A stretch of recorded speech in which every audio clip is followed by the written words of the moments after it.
Amen. Praise the Lord. Another day, another blessing mga couple.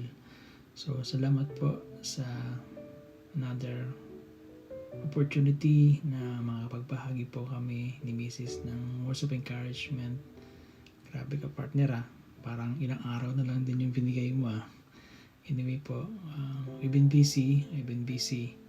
But hindi po yung magiging hadlang para po tayo magbahagi ng words of encouragement sa ating mga couple.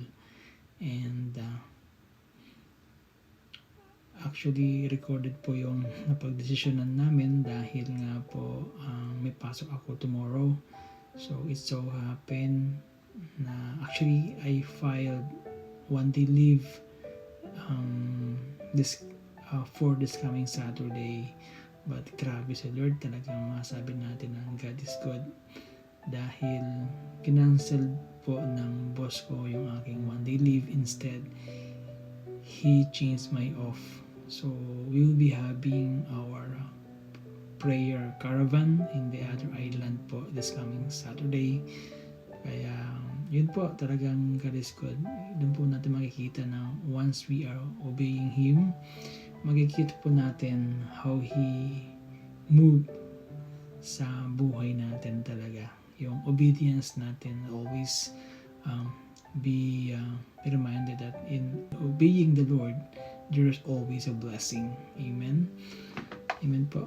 And Brother Marvin is very specific po sa topic. Ang sabi niya, partner, the topic should be LDR. So, long distance relationship po ang ating topic for this evening. So, yun po. Without further ado, let's dive in po sa ating topic for this evening. So, pinamagatan po namin ito ng love that endures through waiting. So, yan po yung topic natin for this evening. Amen, mga kapatid, mga kakopol, ang ating pong key verse for this short exhortation is from 1 Corinthians chapter 13 verse 7. Ang sabi po doon, love always protects, love always trusts, love always hopes, and love always perseveres. So, mga kapatid, it's only a short exhortation po as what I said. Especially po sa mga couples na nasa long distance relationship, alam po naman natin na Brother Arnold and Sister Jane is there. Hindi po madali ang maghintay. May mga pagkakataon na namimiss natin yung isa't isa. May mga plano na nadidelay at minsan may mga tanong na, Lord, hanggang kailan po ba? Lord, kailan ba? Pero tandaan po natin na ang tunay na pag-ibig ay hindi po nasusukat sa layo ng distansya, kung hindi sa lalim ng commitment at pagtitiwala po sa Diyos. Minsan, ginagamit po ng Panginoon ang panahon ng paghihintay para ihanda po tayo sa mga pagpapalang darating pa. So, we have only po 3 points to share. So, the first point po is love, trust God's timing. In Ecclesiastes chapter 3 verse 11 po, ang sabi po doon, He has made everything beautiful in its time. He has also set eternity in the human heart, yet no one can fathom what God has done from beginning to end. So, grabe po yung promise ng Panginoon, ano? He made things beautiful in its time. So, doon po natin na masasabi na inihanda na po ng Panginoon ang mga bagay-bagay sa buhay natin at napakaganda ng bagay na inihanda na ng Panginoon para sa atin. So, just I want to set an example po, ano? Just like a farmer. The farmers wait patiently for the harvest. So, a Christian couple po waits for God's perfect timing. The farmers cannot force the crop to grow faster. He trusts po the process. In the same way, we trust po God with our relationship. So, wag po nating madaliin yung plano ng Panginoon. Kailangan po natin i-pray and trust that He is working even po we cannot see it. So makikita po natin talaga na kapag nandun po yung consistency ng ating prayer, kapag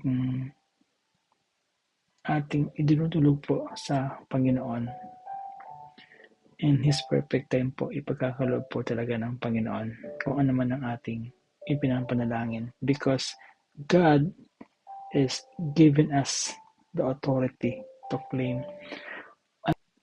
Kaya ang kailangan lang po natin gawin is to claim, to say, thank you Lord dahil ipinagkaloob mo na. Thank you Lord dahil nandyan na. And mga kakopol, the second point po is love remains faithful during the wait. So in Luke chapter 16 verse 10, ang sabi doon, whoever can be trusted with very little can also be trusted with much. And whoever is dishonest with very little will also be dishonest with much. So mga kapatid, if us as a couple remain faithful when we are separated by distance, we are building po a strong foundation for our marriage.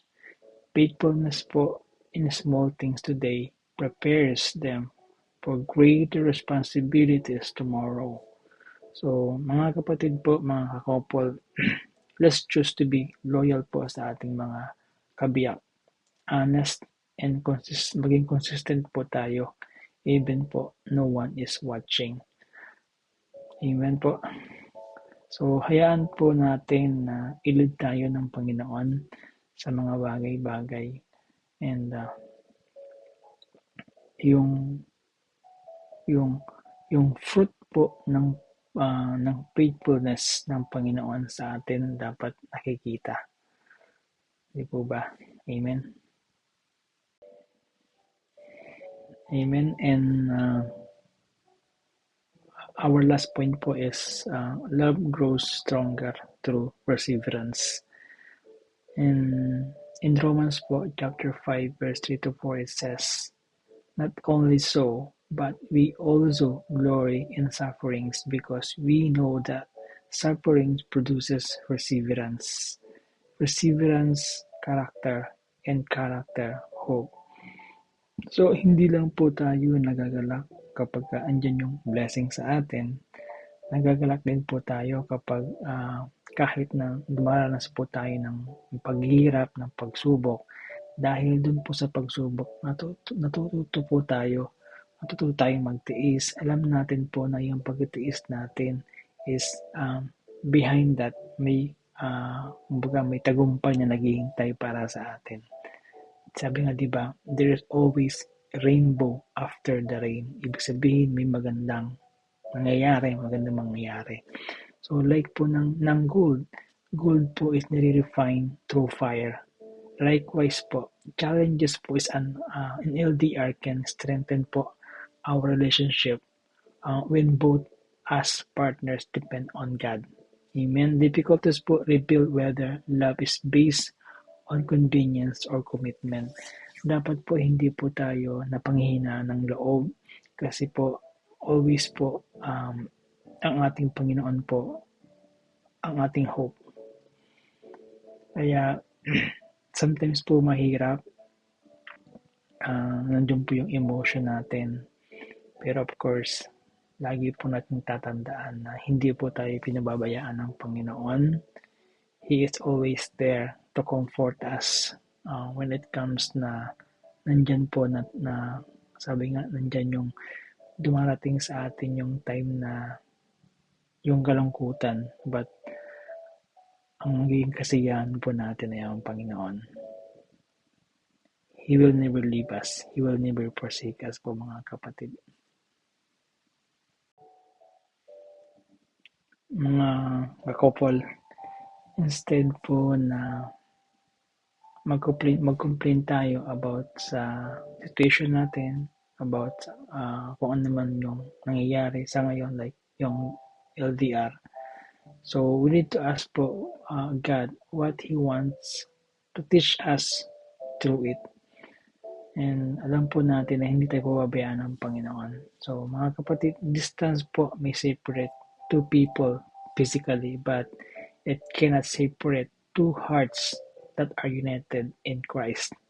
As we wait po, let's continue to pray together, encourage one another, and trust God's perfect timing. And tandaan po natin na waiting is not wasting when God is working. Amen. The strongest relationship po are not those that never face challenges, but those that remain faithful while waiting on God's promises. Habang naghihintay po tayo, patuloy po tayong magmahalan, magtiwala, at manalangin dahil sa tamang panahon po, yung tamang panahon ni Lord, makikita natin na ang paghihintay natin ay bahagi ng kanyang magandang plano para sa atin.